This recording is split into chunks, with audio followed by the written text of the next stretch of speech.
আপনি কি চান টেনশন স্ট্রেসকে মুহূর্তের মধ্যে ঝেড়ে ফেলতে, অ্যাংজাইটি ডিপ্রেশন থেকে সম্পূর্ণ মুক্ত হতে, একটি ছোট্ট শিশুর মতো রাত্রে ঘুমিয়ে পড়তে, বা আপনার শরীরে ইমিউনিটি পাওয়ারকে দ্বিগুণ বাড়িয়ে একটি শক্তিশালী রোগ প্রতিরোধক বলয় তৈরি করতে?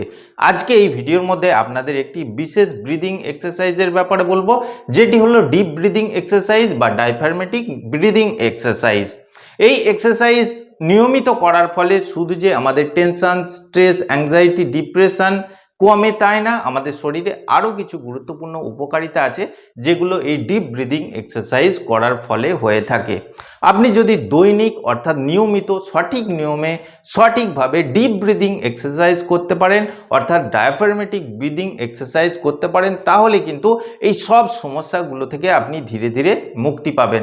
এমনকি যাদের ক্ষেত্রে অ্যাংজাইটি এবং ডিপ্রেশনের ফলে প্যানিক অ্যাটাকের মতো সমস্যা হয়, সেই মুহূর্তে দ্রুত রিলিফ পাওয়ার জন্য, বা যাদের ক্ষেত্রে অ্যাংজাইটি থেকে শ্বাসকষ্টের মতো সমস্যা হয়ে থাকে, যেটা ভেগাস নার্ভের কম্প্রেশনের ফলে হয়ে থাকে, এই ধরনের সমস্যা থেকেও আপনি কিন্তু মুহূর্তের মধ্যে মুক্তি পাবেন এই ডিপ ব্রিদিং এক্সারসাইজের মাধ্যমে। আজকে এই ভিডিওর মধ্যে আমি করে দেখাবো যে ডিপ ব্রিদিং এক্সারসাইজ অ্যাকচুয়ালি কেমন করে করতে হয় এবং আমাদের শরীরে আর কি রোগে এটা উপকার সাধন করে। নাম্বার 1, যখন আমরা ডিপ ব্রিথ করি অর্থাৎ গভীর শ্বাস নিই, তখন কিন্তু এই শ্বাস আমাদের ডায়াফ্রামটাকে ফুলিয়ে দেয়, অর্থাৎ আমাদের ফুসফুসের যে নিচের অংশটা আছে সেই নিচের অংশ পর্যন্ত অক্সিজেন যায়। স্বাভাবিক অবস্থায় 99% মানুষ কিন্তু খুব হালকা শ্বাস নিয়ে থাকে, যেটাকে চেস্ট ব্রিদিং বলা হয়ে থাকে। এতে সামান্য 3 সেকেন্ড মতো শ্বাস নেওয়া হয় এবং ছেড়ে দেওয়া হয়। এতে কিন্তু পর্যাপ্ত পরিমাণে আমাদের শরীরে অক্সিজেন যায় না। যখন আমরা টেনশন বা স্ট্রেসের মধ্যে থাকি, যেহেতু আমাদের ব্রেন 20% মতো অক্সিজেন খরচা করে বা এর অক্সিজেনের প্রয়োজন হয়, তাই আমাদের শরীরে যদি ফ্রেশ অক্সিজেন না যায়, আমরা শুধুমাত্র যদি চেস্ট ব্রিদিং করি, এতে কিন্তু আমাদের টেনশন স্ট্রেস ক্লিয়ার হবে না, উত্তরোত্তর এই সমস্যা বেরিয়ে যাবে।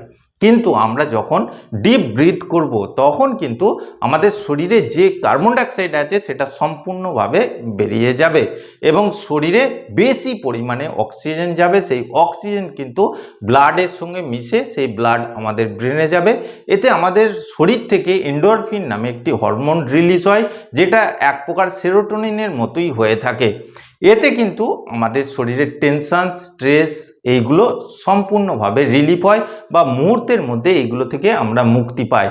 এই এন্ডোরফিন হরমোনটাকে আবার গুড হরমোন বলা হয়ে থাকে, বা এটা এক ধরনের গুড কেমিক্যাল, যেটা আমাদের মধ্যে আনন্দ এবং স্ফূর্তি এনে দেয়, আমাদের শরীরে এনার্জি এবং স্ট্যামিনাকে দ্রুত বাড়িয়ে দিতে সাহায্য করে। তাই আমরা যদি ব্রিদিং এক্সারসাইজ করি, একদিকে যেমন টেনশন, স্ট্রেস, অ্যাংজাইটি, ডিপ্রেশন এইগুলো যাবে, অপরদিকে আরও কিছু উপকারিতা আছে, যেমন আমাদের শরীরে যে স্মুথ মাসেলসগুলো আছে সেগুলো কিন্তু দ্রুত রিল্যাক্স হয়ে যায়। আমাদের শরীরের ভিতরে যে ইন্টারনাল অর্গানগুলো আছে, যেমন লাংস বা আমাদের অন্ত্রের মধ্যে বা আমাদের পাকস্থলীর মধ্যে যে স্মুথ মাসেলসগুলো আছে সেগুলো দ্রুত রিল্যাক্স হয়ে যায়। আমাদের ইন্টারনাল যে মেটাবলিক সিস্টেমগুলো চলে বা অর্গানের কার্যপদ্ধতিগুলো সব চলে, সেইগুলো কিন্তু খুব সুন্দরভাবে হতে দেখা যায়। এছাড়া আমাদের ধমনী এবং শিরার মধ্যেও প্রচুর স্মুথ মাসেলস থাকে। যখন আমরা ডিপ ব্রিথ করব অর্থাৎ গভীর শ্বাস নেব, এতে আমাদের শরীরে অক্সিজেনের পরিমাণ বেশি যাবে, তখন কিন্তু শিরা এবং ধমনীর স্মুথ মাসেলসগুলো সম্পূর্ণভাবে রিল্যাক্স হয়ে যাওয়ার কারণে রক্তচাপ কমতে দেখা যায়। যাদের ক্ষেত্রে উচ্চ রক্তচাপের সমস্যা আছে অর্থাৎ হাই ব্লাড প্রেশারের সমস্যা আছে, তাদের ক্ষেত্রে কিন্তু ব্রিদিং এক্সারসাইজ নিয়মিত করা অত্যন্ত জরুরি। এতে ব্লাড প্রেশার কন্ট্রোলের মধ্যে থাকে। অনেক সময় দেখা যায় যে ব্লাড প্রেশারের যে মেডিসিন চলছে সেটা পরিমাণে কমে বা একটা সময় বন্ধ হয়ে যেতেও দেখা যায়। 2 নম্বর হচ্ছে বডি ডিটক্সিফিকেশান। আমাদের শরীরে ইন্টারনাল মেটাবলিক সিস্টেম চলার ফলে যেসব টক্সিনগুলো জমে বা আবর্জনা বা দূষিত পদার্থগুলো জমে, ডিপ ব্রিদিং করার ফলে কিন্তু এগুলো খুব দ্রুত ক্লিয়ার হয়ে যেতে দেখা যায়। কারণ ডিপ ব্রিদিং যখন আমরা করব, আমাদের ফুসফুসের উপরে যে খাঁচা বা ডায়াফ্রামটা আছে সেটা এক্সপ্যান্ড করবে, ফুলে যাবে, আর এর ফলে আমাদের শরীরে ফুসফুসের একটা নেগেটিভ প্রভাব পড়ার জন্য কিন্তু আমাদের সেল বা টিস্যুর মধ্যে যে আবর্জনা বা টক্সিনগুলো জমে আছে সেইগুলোকে কিন্তু খুব দ্রুত ব্লাড আমাদের হার্টের দিকে নিয়ে যাবে এবং হার্ট থেকে খুব দ্রুত কিডনির দিকে পাঠিয়ে সমস্ত টক্সিন বা আবর্জনাগুলোকে শরীরের বাইরে বের করে দেবে। এতে আমাদের শরীর কিন্তু আবর্জনা মুক্ত হবে, অর্থাৎ আমাদের শরীরের টক্সিনগুলো খুব দ্রুত ক্লিয়ার হবে। তাই নিয়মিত কিন্তু ডিপ ব্রিদিং করা উচিত। 3 নম্বর হচ্ছে ইমপ্রুভ ইমিউনিটি পাওয়ার। আমাদের শরীরে ইমিউনিটি পাওয়ার যত স্ট্রং হবে তত কিন্তু আমাদের শরীরের সুরক্ষা বলয়টা শক্তিশালী হবে। এতে আমরা রোগ ভোগের বিরুদ্ধে খুব ভালোভাবে লড়তে পারবো বা আগামীতে আমাদের রোগ ভোগ হওয়ার চান্সটা খুব কম থাকবে। আমাদের শরীরে যে কিলার সেলগুলো আছে সেইগুলো নষ্ট হয়ে যায় কিন্তু এই ডিপ ব্রিদিং করার ফলে। আমাদের শরীরে ইমিউনিটি পাওয়ারকে স্ট্রং করার জন্য যে সেলগুলো আছে সেই সেলগুলোও কিন্তু ডিপ ব্রিদিং করার ফলে খুব ভালোভাবে অ্যাক্টিভ হয়ে যায়, আর এতে আমাদের ইমিউনিটি পাওয়ার খুব স্ট্রং হয়ে যায়। যেমন টি সেল বা সি সেল, এই সেলগুলো কিন্তু খুব দ্রুত অ্যাক্টিভ হয়ে যায় যখন আমরা ডিপ ব্রিদিং করি, এবং ডিপ ব্রিদিং করার ফলে আমাদের শরীরে ফুলি অক্সিজেনেটেড ব্লাড সাপ্লাই হয়। এর পরের পয়েন্টটি খুবই গুরুত্বপূর্ণ, যেটি হলো রিডিউস ইনফ্লামেশন। আমাদের শরীরে ব্যথা বেদনাকে কমাতে সাহায্য করে। যখন আমরা টেনশন বা স্ট্রেসের মধ্যে থাকি তখন আমাদের প্রচুর হেডেক হয়, যেটাকে টেনশন হেডেক বলা হয়ে থাকে। ডিপ ব্রিথ যখন আমরা করব তখন কিন্তু এন্ডোরফিন যেমন রিলিজ হবে, এতে আমাদের টেনশন স্ট্রেস কমে যাবে বা সম্পূর্ণ আমরা মুক্তি পাবো অ্যাংজাইটি, ডিপ্রেশন থেকে, স্ট্রেস থেকে। অপরদিকে আরও কিছু গুরুত্বপূর্ণ কেমিক্যাল আমাদের শরীরে রিলিজ হয় যেগুলো ইনফ্লামেশনকে রিডিউস করতে সাহায্য করে। বিশেষ করে আমাদের এই টেনশন টাইপ যে হেডেক আছে, আর্থারাইটিসের সমস্যা আছে, কোমর যে পিঠের ব্যথা বা জয়েন্টের ব্যথা, এই ধরনের সমস্যা থেকে আমাদের দ্রুত মুক্তি দেয়। এরপরে আসছে ইমপ্রুভ ডাইজেশন। আপনাদের আগেই বলেছি আমাদের ডাইজেস্টিভ সিস্টেমের মধ্যে অসংখ্য স্মুথ মাসেলসের কাজ আছে, অর্থাৎ আমাদের গাটের মধ্যে, আমাদের খাদ্যনালীর মধ্যে, স্টমাকের মধ্যে সব জায়গাতেই কিন্তু স্মুথ মাসেলসে পরিপূর্ণ। আর যেহেতু গভীর শ্বাস নেওয়ার ফলে আমাদের স্মুথ মাসেলসগুলো রিল্যাক্স হয়ে যায়, এদের ইরিটেশন, ইনফ্লামেশন কম হয়, সেই জায়গায় কিন্তু আমাদের হজম প্রক্রিয়া খুব ভালো হবে বা স্মুথ হবে, এবং আমাদের শরীরে এক্সট্রা অ্যাসিড ক্ষরণ হবে না, অ্যাসিডিটির সমস্যা হবে না। আমাদের অন্ত্রের যে রোগগুলো আছে সেগুলো থেকেও আমাদের খুব সুন্দরভাবে মুক্তি দেবে। এরপরের পয়েন্টটি খুবই গুরুত্বপূর্ণ, সেটি হলো আমরা যখন ডিপ ব্রিথ করব আমাদের বুকের খাঁচা বা ডায়াফ্রাম এক্সপ্যান্ড হওয়ার জন্য আমাদের মেরুদণ্ড সোজা হবে। যখন আমাদের মেরুদণ্ড সোজা হবে তখন কিন্তু মেরুদণ্ড থেকেই আমাদের শরীরের মেজর যে নার্ভগুলো সেইগুলো বেরিয়েছে, সেই নার্ভগুলো রিল্যাক্সেশন পাবে। আর এই রিল্যাক্সেশনের ফলে কিন্তু আমাদের শরীরে যে নিউরোলজিক্যাল ডিসঅর্ডারগুলো আছে সেইগুলো থেকে আমরা খুব সুন্দরভাবে মুক্তি পাবো। তাই নিয়মিত যদি আমরা ডিপ ব্রিথ করি আমাদের মেরুদণ্ড সোজা থাকবে, এবং এই সোজা হওয়ার জন্য যে নার্ভের কম্প্রেশন বা তাদের যে দাবাওগুলো আছে সেইগুলো থেকে আমরা কিন্তু মুক্তি পাবো। এইবার আপনাদের বলবো ডিপ ব্রিদিং এক্সারসাইজ আপনারা ঠিক কিভাবে করবেন, করলে টেনশন, স্ট্রেস, অ্যাংজাইটি, ডিপ্রেশন থেকে মুহূর্তের মধ্যে মুক্তি পাবেন, প্যানিক অ্যাটাক থেকে মুক্তি পাবেন, আপনার ইমিউনিটি পাওয়ারকে স্ট্রং করে নিতে পারবেন, আপনার ফোকাস, অ্যাটেনশনকে খুব তীক্ষ্ণ বা ক্ষুরধার করতে পারবেন। ডিপ ব্রিদিং এক্সারসাইজ আপনি যে কোনো সময়ই করতে পারেন, তবে নিয়মিত যখন করবেন এটাকে সকালে বা সন্ধ্যায়, এই দুটো টাইমে করতে পারেন।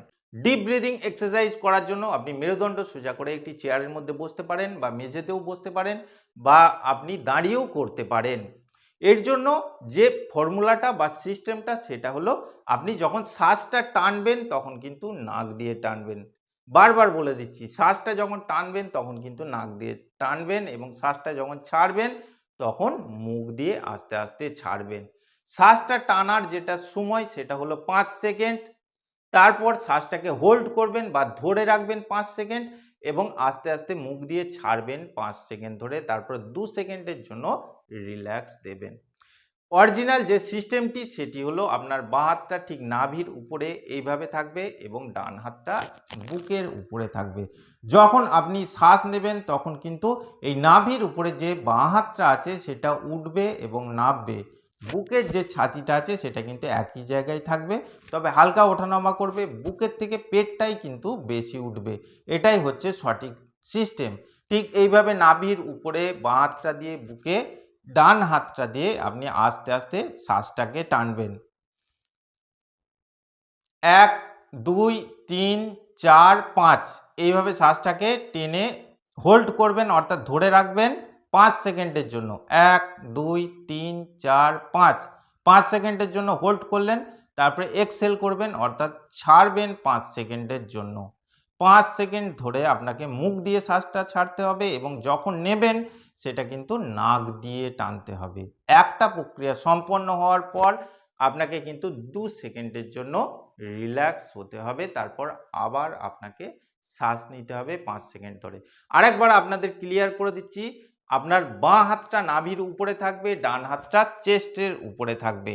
পেটটা ওঠানামা করবে শ্বাস নেওয়ার সময় বা ছাড়ার সময় পেটটা কিন্তু ঢুকে যাবে বা কুঁচকে যাবে।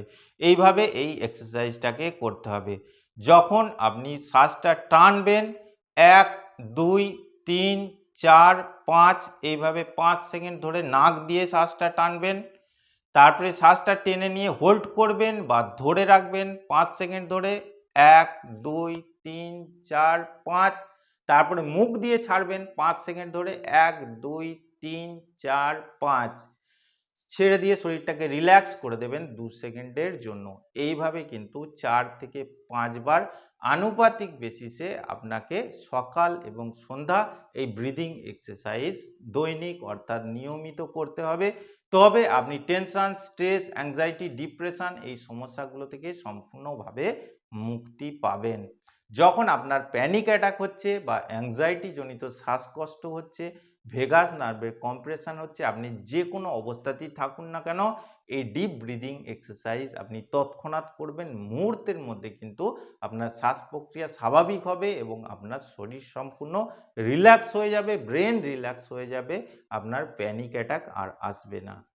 তো বন্ধুরা, আশা করছি আজকের এই ভিডিওটি আপনাদের ভালো লেগেছে এবং ডিপ ব্রিদিং এক্সারসাইজের কিছু গুরুত্বপূর্ণ উপকারিতা আপনারা জানলেন এবং কিভাবে সঠিক নিয়মে ডিপ ব্রিথ করবেন সেটাও আপনাদের আমি জানিয়ে দিলাম।